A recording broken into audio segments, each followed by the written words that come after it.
Dear students, welcome to fourth part of first unit reproduction in lower and higher plants. In last part we were discussing about sexual reproduction in plants and we have studied that flower is the important part. In the flower the male reproductive structure is androecium. पुंकेसर पुंज याला इंग्लिशमध्ये म्हणायचं androecium. The androecium consists of one or many stamens. अँड्रोसियममध्ये पुंकेसर असतात. पुंकेसराला म्हणायचं स्टॅमेन. प्रत्येक स्टॅमेनची रचना आपण आता बघणार आहोत. Let us see the structure of stamen. In this diagram stamen consists of anther, filament and connective. Anther is a small bag-like structure present at the top of filament, while the filament is the stalk of the anther. Connective is the middle part which connects anther to the filament. म्हणजे आकृतीत काय सांगितले बघा. प्रत्येक पुंकेसराचे मुख्य दोन भाग असतात, अँथर आणि फिलामेंट. फिलामेंट दांडा, अँथर परागकोश आणि कनेक्टिव्ह त्या दोघांना जोडणारा भाग आहे. आता आपण अँथरची रचना डिटेलमध्ये बघूया. त्यासाठी पहिल्यांदा anther. What is anther? It is the important part of the higher plant which is important for production of pollen grains, that is microspores. परागकणाला पोलन ग्रेन म्हणायचं, त्यालाच मायक्रोस्पोअर असा दुसरा शब्द आहे. Let us see the detail structure of anther. Observe this diagram carefully. In this diagram there are two lobes, right lobe and left lobe. In each lobe there are two pollen sacks. प्रत्येक लोबमध्ये दोन pollen sack आहेत आणि म्हणून या आकृतीमध्ये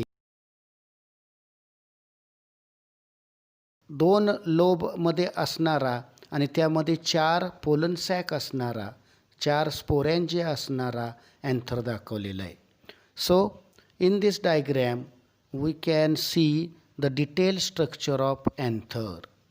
जेव्हा anther immature असतो, young असतो, तेव्हा अँथरमध्ये फक्त पॅरेनकायमॅटस टिश्यू असते, त्यामध्ये कोणतंही डिफरन्सिएशन नसतं.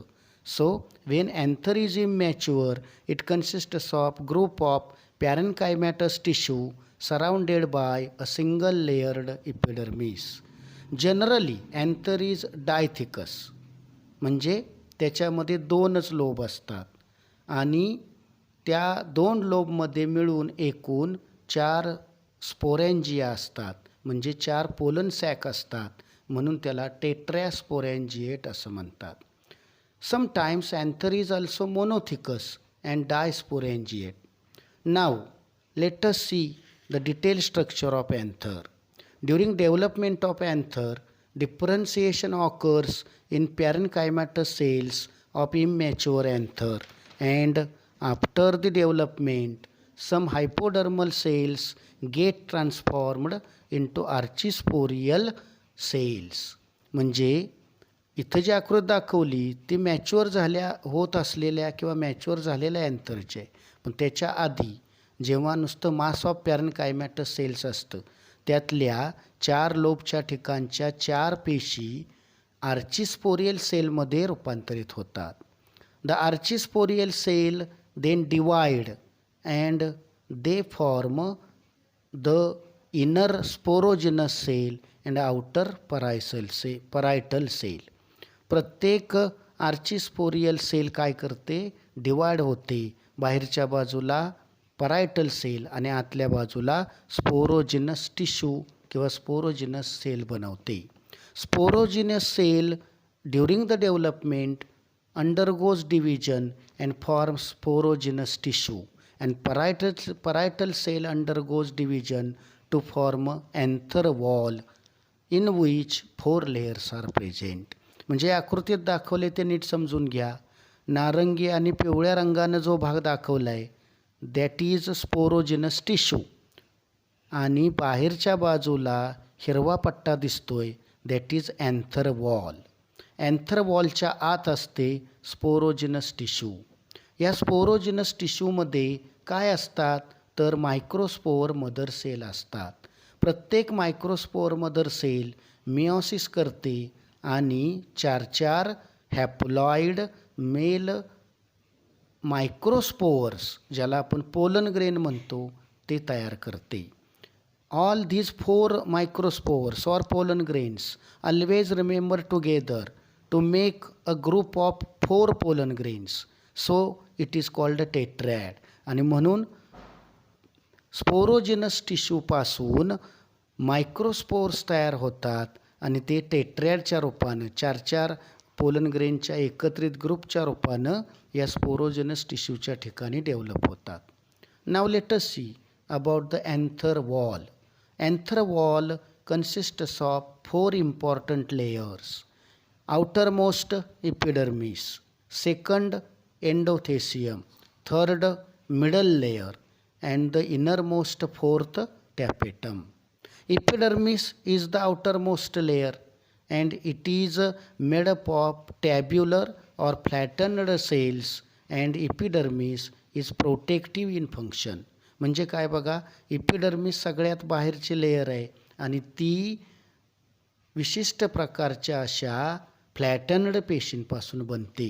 ती प्रोटेक्टिव्ह असते. Second inner layer is endothecium. It is inside the epidermis.